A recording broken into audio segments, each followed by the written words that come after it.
नमस्कार, मैं प्रिया। आज है 19 अगस्त। चलिए जानते हैं बिहार की 25 बड़ी खबरों को। बिहार में कोविड-19 प्रभावितों की संख्या पहुंची 1,09,000 के पार। बिहार में कोविड-19 प्रभावितों की संख्या लगातार बढ़ती जा रही है।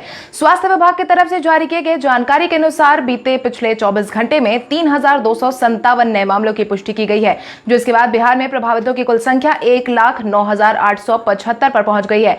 अगर हम प्रभावित जिलों की बात करें तो अररिया में 97, अरवल में 34, औरंगाबाद में 136, बांका में 29, बेगूसराय में 164, भागलपुर में 185, भोजपुर में 66, बक्सर में 71, दरभंगा में 43, पूर्वी चंपारण में 200, गया में 64, गोपालगंज में 61, जमुई में 8, जहानाबाद में 46, कैमूर में 22, कटिहार में 96, खगड़िया में 31, किशनगंज में 49, लखीसराय में 50, मधेपुरा में 43, मधुबनी में 234, मुंगेर में 51, मुजफ्फरपुर में 135, नालंदा में 94, नवादा में 23, पटना में 368, पूर्णिया में 139, रोहतास में 67, सहरसा में 116, समस्तीपुर में 45, सारण में 153, शेखपुरा में 28, शिवहर में 22, सीतामढ़ी में 94, सिवान में 32, सुपौल में 35, वैशाली में 42, पश्चिम चंपारण में 81। वहीं कोविड-19 से ठीक होने वालों की संख्या भी लगातार बढ़ती जा रही है। स्वास्थ्य विभाग की तरफ से बीते शाम 4 बजे तक जारी किए गए अपडेट के अनुसार कुल मिलाकर 80,740 मरीज ठीक हो चुके हैं। वहीं 558 लोगों की जान जा चुकी है। आगामी विधानसभा चुनाव से पहले नियोजित शिक्षकों को सरकार कर रही है खुश। आगामी विधानसभा चुनाव से पहले नियोजित शिक्षकों के पक्ष में लगातार सरकार कई अहम फैसले ले रही है, जिसके तहत नीतीश कुमार ने कोविड-19 का सामना करने के बावजूद नियोजित शिक्षकों के वेतन में 22% का इजाफा करने का ऐलान किया है। नीतीश कैबिनेट की बैठक में इस बात का फैसला लिया गया है। इसके साथ ही वेतन वृद्धि का फैसला भी लिया गया है। आपको बता दें कि बिहार कैबिनेट की बैठक में कुल मिलाकर 28 एजेंडों पर मुहर लगा दी गई है। इसके साथ ही सेवा शर्त की मंजूरी भी मिल गई है, जिसके बाद अब बिहार के किसी भी कोने में नियोजित शिक्षक ट्रांसफर करा सकेंगे। कश्मीर के बारामूला में जान गंवाने वाले सीआरपीएफ का शरीर पहुंचा पटना। जम्मू कश्मीर के बारामूला में जान गंवाने वाले सीआरपीएफ के दोनों जवानों का शरीर बीते दिन पटना पहुंच चुका है, जहां सीआरपीएफ की तरफ से गार्ड ऑफ ऑनर उन्हें दिया गया है। वहीं जान गंवाने वाले जवानों को बिहार के शिक्षा मंत्री कृष्णनंदन वर्मा, जय कुमार सिंह, नेता प्रतिपक्ष तेजस्वी यादव, पप्पू यादव ने जवानों के शरीर पर पुष्प चढ़ाकर श्रद्धांजलि दी है। वहीं इस मौके पर पटना कमिश्नर, एसपी और सीआरपीएफ के बड़े अधिकारी भी मौजूद दिखाई दिए। इतना ही नहीं, श्रद्धांजलि अर्पित करने के बाद नेता प्रतिपक्ष भी काफी भावुक नजर आए। बिहार में लेक्चरर के पदों पर निकाली गई रिक्तियां। बिहार में लेक्चरर के पद पर आवेदन की मांग की गई है। राज्य में लेक्चरर के पद पर आवेदन के लिए बिहार लोक सेवा आयोग ने भर्ती से संबंधित नोटिफिकेशन भी जारी कर दिया है। इसके मुताबिक कुल 84 पदों पर नियुक्तियां की जाएंगी। इन पदों पर ऑनलाइन आवेदन की प्रक्रिया आज से शुरू होने वाली है। ऐसे में जो भी उम्मीदवार इस पद के लिए आवेदन करना चाहते हैं, वो बीपीएससी की आधिकारिक वेबसाइट bpsc.bis.nic.in पर जाकर 7 सितंबर तक आवेदन कर सकते हैं। वहीं सभी अभ्यर्थियों को 11 सितंबर 2020 तक आवेदन शुल्क जमा कराना होगा। इस भर्ती की प्रक्रिया के माध्यम से कुल 84 पदों पर 69 केमिस्ट्री, 28 ह्यूमैनिटी और फिजिक्स के कुल 27 पद पर नियुक्तियां की जाएंगी।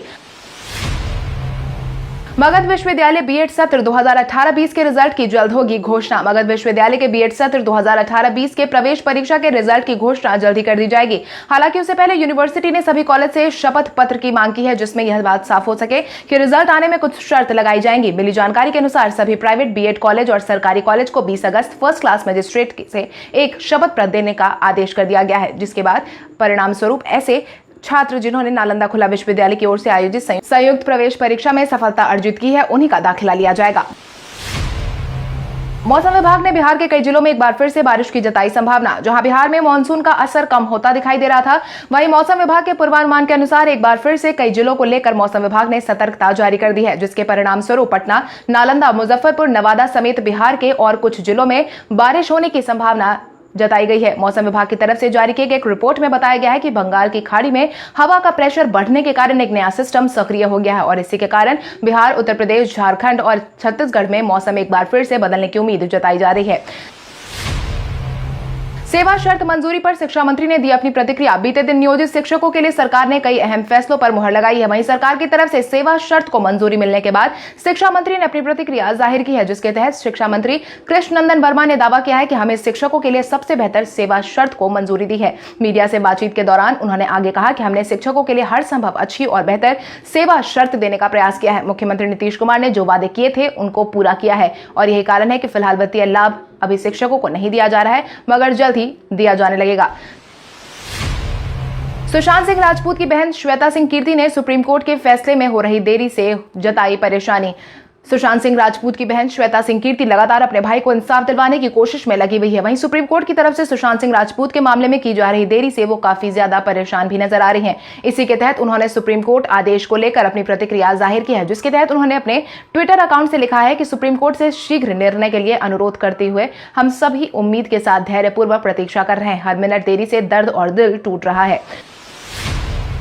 आज बिहारी पहचान में हम बात करेंगे प्रभाकर शरण की। प्रभाकर शरण पहले भारतीय लैटिन अमेरिकन हैं जिन्होंने बॉलीवुड और लैटिन अमेरिकन फिल्म में भी काम किया है। लैटिन अमेरिकन फिल्म में काम करने वाले प्रभाकर शरण का जन्म बिहार के मोतिहारी जिले में 22 फरवरी 1980 को हुआ था। पेशे से वो एक अभिनेता, निर्देशक और प्रोड्यूसर है। उन्होंने पहले भारतीय लैटिन अमेरिकन मूवी साल 2017-18 में बनाई थी। हालांकि वो फिल्म कुछ खास पर्दे पर नहीं चली थी। इस फिल्म के बाद वो पहले भारतीय बन गए थे जिन्होंने स्पेनिश फीचर फिल्म में काम किया था। उन्हें अपने करियर में बेस्ट एक्टर के लिए भी कई सारे अवार्ड से नवाजा गया है। सचिवालय में सामान्य आगंतुकों के प्रवेश पर लगाई गई रोक। कोविड-19 के बढ़ते संक्रमण के बीच सचिवालय में सामान्य आगंतुकों के प्रवेश पर रोक लगा दी गई है, जिसके परिणाम स्वरूप अब सचिव, संयुक्त या उससे ऊपर के अधिकारी की इजाजत के बगैर किसी को प्रवेश करने की अनुमति नहीं दी जाएगी। सामान्य प्रशासन विभाग के अपर मुख्य सचिव आमिर सुबहानी ने इसका आदेश जारी कर दिया है। जारी किए गए आदेश में साफ तौर पर कहा गया है कि अब सामान्य आगंतुकों को सचिवालय में प्रवेश के लिए संयुक्त सचिव या इससे ऊपर के अधिकारी से अनुमति लेनी होगी। बिना अनुमति के उनको प्रवेश नहीं दिया जाएगा। उप मुख्यमंत्री सुशील कुमार मोदी ने पैक्सो को 1% ब्याज पर गोदाम देने का जारी किया आदेश। उप मुख्यमंत्री सुशील कुमार मोदी ने बीते दिन पैक्सो को 1% ब्याज पर गोदाम, कोल्ड स्टोरेज और कोल्ड चेन के लिए वित्तीय सहायता देने का ऐलान किया है, जिसके तहत उन्होंने बिहार कृषि विश्वविद्यालय सबौर के प्रशासनिक एवं अन्य भवनों के उद्घाटन के मौके पर वर्चुअल आयोजन को संबोधित करने के दौरान उक्त बातें कही है। इसके आगे उन्होंने कहा है कि भारत के अंतर्गत प्रधानमंत्री द्वारा घोषित 1 लाख करोड़ के कृषि आधारभूत संरचना कोष से बिहार के लिए 3,980 करोड़ का प्रावधान किया गया है। इसमें बिहार के पैक्सो को मात्र 1% ब्याज पर गोदाम, कोल्ड स्टोरेज और आदि के वित्तीय सहायता दी जाएगी।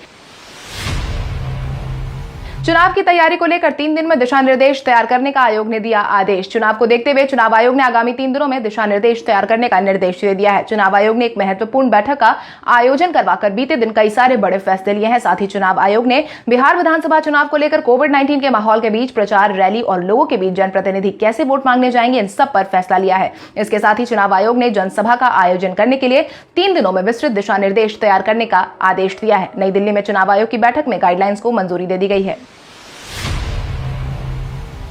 सरकार की तरफ से लॉकडाउन की घोषणा से नाराज दिखे कारोबारी। बिहार में बेलगाम बढ़ रहे कोविड-19 के मामलों की वजह से सरकार ने 6 सितंबर तक फिर से पूरे बिहार में लॉकडाउन का आदेश दे दिया, जिसके बाद बेगूसराय, सिवान, लखीसराय और बक्सर के कारोबारी काफी ज्यादा नाराज नजर आए हैं। बसों का परिचालन बंद होने के कारण बस मालिक ने भी सरकार के खिलाफ नारेबाजी की है। जानकारों के अनुसार बेगूसराय के मुख्य बाजार में कारोबारियों ने दुकान खोलने की मांग को लेकर सरकार का विरोध किया है। इतना ही नहीं, सिवान के कंटेनमेंट जोन वार्ड 32 के दुकान को बंद कराए जाने पर भी कारोबारी काफी ज्यादा नाराज नजर आए हैं। सभी दुकानों को खोलने की मांग की जा रही है। मुख्यमंत्री नीतीश कुमार को लालू प्रसाद यादव ने बताया पलटू राम। आगामी विधानसभा चुनाव से पहले लगातार बिहार के राजनीतिक गलियारे में बयानबाजी का सिलसिला जारी है। इसी क्रम में बीते दिन राजद सुप्रीमो लालू प्रसाद यादव ने ट्वीट करते हुए मुख्यमंत्री नीतीश कुमार को पलटू राम करार कर दिया है, जिसके तहत उन्होंने ट्वीट कर लिखा कि नीतीश कुमार को खुद नहीं मालूम कि कहां, कब, क्यों, कैसे और किस लिए पलटियां मारी हैं। लालू यादव ने बकायदा अपने ट्विटर हैंडल पर कार्टून शेयर किया और मुख्यमंत्री नीतीश कुमार के उस भाषण को उठाया जिसमें उन्होंने कहा था कि मिट्टी में मिल जाऊंगा लेकिन भाजपा में नहीं जाऊंगा। विपक्ष की तरफ से कोविड-19 के इलाज में हो रही हेराफेरी पर सरकार ने दी सफाई। बिहार में अचानक से कोविड-19 जांच में आई बढ़ोतरी, साथ ही ठीक होने वाले मरीजों की संख्या में हो रही बढ़ोतरी से विपक्षी दलों ने सवाल उठाना शुरू कर दिया था, जिसके तहत नेता प्रतिपक्ष तेजस्वी यादव ने साफ तौर पर कहा था कि कोविड-19 जांच में ढोल की जा रही है और साथ ही सरकार आंकड़ों के साथ हेराफेरी कर रही है। जिसके जवाब में अब स्वास्थ्य मंत्री मंगल पांडे ने मीडिया हाउस से बातचीत के दौरान कहा है कि सरकार लगातार बेहतर स्वास्थ्य सुविधा देने का प्रयास कर रही है। जांच की संख्या बढ़ने के बाद भी पॉजिटिव मामलों की संख्या में वृद्धि नहीं हो रही है। हर कोई बेफिक्र होकर जांच करवाने पहुंच रहा है और सबसे बड़ी वजह है कि लोग जानते हैं कि होम आइसोलेशन की सुविधा मिल रही है, ऐसे में संकोच नहीं कर रहे हैं। मखाने को पेटेंट करने की तैयारी में सरकार। बिहार में मखाना को पेटेंट करने की तैयारी शुरू कर दी गई है, जिसको लेकर मुख्यमंत्री नीतीश कुमार ने भागलपुर सबौर कृषि विश्वविद्यालय में नया प्रशासनिक भवन उद्घाटन कार्यक्रम के दौरान अपनी बात रखी है। उन्होंने विश्वविद्यालय के नए प्रशासनिक भवन का उद्घाटन कार्यक्रम को संबोधित करते हुए कहा है कि बिहार में 5 कृषि विद्यालय खोले गए हैं। उन्होंने बताया कि सबौर कृषि विश्वविद्यालय अच्छा काम कर रहे हैं। हमें उम्मीद है कि आप इस विद्यालय को आगे भी अच्छा काम करते रहेगा। मखाना उत्पादन पर राज्य सरकार ने बहुत काम किया है। मखाना पर और काम करने की जरूरत को बताते हुए उन्होंने कहा कि बिहार में मखाना को जल्द पेटेंट कराया जाएगा। बीते दिन पिछले 24 घंटे में लॉकडाउन का पालन नहीं करने वालों से 21,27,450 रुपए की गई वसूली। अपर पुलिस महानिदेशक पुलिस मुख्यालय जितेंद्र कुमार की तरफ से मिली जानकारी के अनुसार 1 अगस्त से लागू अनलॉक 3 के तहत लगातार मनमानी करने वालों पर सख्ती दिखाई जा रही है। इस दौरान 756 वाहन जब्त किए गए हैं और 21,27,450 रुपए की राशि वसूली गई है, जिसके तहत 1 अगस्त से लेकर अब तक 3,12,98,770 रुपए की वसूली की जा चुकी है। वहीं मास्क नहीं पहनने वालों से बीते 24 घंटे में 5,496 व्यक्तियों से 2,74,800 की राशि वसूली गई है। वहीं अब तक कुल मिलाकर 46,35,650 रुपए की वसूली की जा चुकी है। हैदर आजाद को मिला गौरव अवार्ड। राजद नेता हैदर आजाद को हिंदुस्तान गौरव अवार्ड से सम्मानित किया गया है। नई दिल्ली के school games and activity development foundation ने उन्हें समाज सेवा के क्षेत्र में सराहनीय काम करने के लिए यह पुरस्कार दिया है। मंगलवार को नरसंडा के फाउंडेशन के सचिव रतन मिश्रा ने हैदर आजाद को ट्रॉफी और प्रमाण पत्र सौंपा है। पुरस्कार मिलने पर प्रोफेसर भुवनेश्वर रॉय, चंद्रेश्वर पासवान, अजय राव, विक्रांत यादव, मोहम्मद अली समेत कई लोगों ने हर्ष जताते हुए उन्हें बधाई दी है। 22-23 अगस्त को भाजपा कार्यसमिति की अहम बैठक का होगा आयोजन। भाजपा कार्यसमिति की अहम बैठक का आयोजन 22 और 23 अगस्त को करवाने पर विचार विमर्श हो रहा है। वर्चुअल माध्यम के तहत भाजपा को 2 दिवसीय प्रदेश कार्यसमिति की बैठक में भाजपा अध्यक्ष जेपी नड्डा, महाराष्ट्र के पूर्व मुख्यमंत्री देवेंद्र फडणवीस समेत बिहार भाजपा के तमाम वरिष्ठ नेता शामिल होने वाले हैं। बैठक के लिए भाजपा प्रदेश अध्यक्ष डॉक्टर संजय जायसवाल ने कहा है कि प्रदेश कार्यसमिति की बैठक बिहार भाजपा के लिए काफी अहम है। आगामी विधानसभा चुनाव के बारे में इस बैठक में चर्चा हो सकती है। पप्पू यादव ने अपने 15 साल के काम का श्वेत पत्र जारी करने की सरकार और विपक्ष को दी चुनौती। जहां प्रमुख पप्पू यादव ने बीते दिन एक बार फिर से 15 साल की सरकार पर निशाना साधा है, जिसके तहत उन्होंने कहा है कि मुख्यमंत्री नीतीश कुमार पिछले 15 साल से जनता को धोखा दे रहे हैं। अब कोविड-19 के नाम पर आम लोगों के साथ खिलवाड़ किया जा रहा है। चिराग पासवान ने जब सरकार को आईना दिखाया तो जदयू के नेताओं ने उन पर भी निशाना साधना शुरू कर दिया। वर्तमान सरकार जनता की जान की कोई परवाह नहीं कर रही है। सत्ता पक्ष और विपक्ष दोनों अपने 15-15 साल के काम के बारे में एक श्वेत पत्र जारी करे, ताकि जनता को भी पता चले कि उनके साथ इतना बड़ा धोखा हुआ है। इस बार बिहार की जनता बदलाव चाहती है। जदयू छोड़कर राजद में शामिल होने वाले श्याम रजक ने अशोक चौधरी के बयान पर दी अपनी प्रतिक्रिया। बिहार में दलित वोट को लेकर सियासत शुरू हो गई है। राजद में शामिल श्याम रजक ने मुख्यमंत्री नीतीश कुमार को दलित विरोधी तक करार कर दिया है, जिसके जवाब में अशोक चौधरी ने बीते दिन कहा कि श्याम रजक मंदबुद्धि है, इसलिए 11 साल समझने में लग गया कि नीतीश दलित विरोधी है। जिसके जवाब में श्याम रजक ने कहा कि अशोक चौधरी भाटगिरी कर रहे हैं, ऐसे वो एक खानदानी आदमी है, हम तो धोबी हैं, इसलिए कुछ भी कह सकते हैं। गौर करें कि उन्होंने 2 लाख करोड़ के बजट की बात कही थी, लेकिन कितना और कहां खर्च हो रहा है यह भी देखना चाहिए। वृंदावन की गलियों में कृष्ण भक्ति के रंग में नजर आए तेज प्रताप यादव अक्सर अपने अनोखे अंदाज के लिए सुर्खियों में बने रहते हैं। वहीं एक बार फिर से उनके अलग अंदाज में सुर्खियां बटोर रही हैं। आपको बता दें कि बिहार के पूर्व मुख्यमंत्री लालू प्रसाद यादव के बेटे तेज प्रताप यादव बीते दिन तीर्थ नगरी वृंदावन की कुंज गलियों में भक्ति के रंग में नजर आए हैं। धोती, सफेद कुर्ता और पटुका, माथे पर तिलक लगाए तेज प्रताप यादव ने बाजार में भगवान राधा कृष्ण की मूर्ति, भगवान के पोशाक और श्रृंगार का सामान भी खरीदा था। इस दौरान मीडिया से वो नजर बचाते भी देखे गए। आपको बता दें तेज प्रताप यादव इस्कॉन मंदिर, इस्कॉन की गौशाला और रंगजी मंदिर बाजार और लोई बाजार में श्रद्धालुओं की तरह घूमते नजर आए थे। लोजपा ने जदयू मंत्री विजेंद्र यादव से मांगा इस्तीफा। आगामी विधानसभा चुनाव से पहले लगातार इस्तीफे का दौर जारी है। इसी क्रम में अब लोजपा ने जदयू मंत्री विजेंद्र यादव से इस्तीफे की मांग की है। मिली जानकारी के अनुसार लोजपा ने इस बार नीतीश कुमार के मंत्री को निशाने पर लिया है। लोजपा ने कर्पूरी ठाकुर के जरिए मंत्री विजेंद्र यादव से इस्तीफे की मांग की है। लोजपा के संसदीय बोर्ड के सदस्य सह प्रवक्ता संजय सिंह ने कहा है कि नीतीश कुमार के मंत्री ने कर्पूरी ठाकुर का अपमान किया है। कर्पूरी ठाकुर के बेटे रामनाथ ठाकुर के संघर्ष को मंत्री ने नाकाफी बताया है और उसका अपमान किया है। लोजपा की मांग है कि कर्पूरी ठाकुर का अपमान करने वाले मंत्री तुरंत पद से इस्तीफा दे। रोहित शर्मा को खेल रत्न अवार्ड से सम्मानित करने की हुई सिफारिश। भारतीय टीम के ओपनर बल्लेबाज रोहित शर्मा को जल्द ही खेल रत्न से नवाजा जा सकता है। रोहित शर्मा के नाम की सिफारिश हर साल खेल में सबसे प्रतिष्ठित पुरस्कार राजीव गांधी खेल रत्न अवार्ड के लिए की गई है। इसके साथ ही स्पोर्ट के लिए बनाई गई चयन समिति ने रोहित शर्मा के नाम पर सिफारिश खेल सम्मान के लिए किया है। खेल रत्न भारत के किसी नागरिक को दी जाती है जो इसमें सर्वोच्च खेल सम्मान है। नेशनल स्पोर्ट्स अवार्ड्स कमेटी ने क्रिकेटर रोहित शर्मा के नाम का सुझाव दिया है।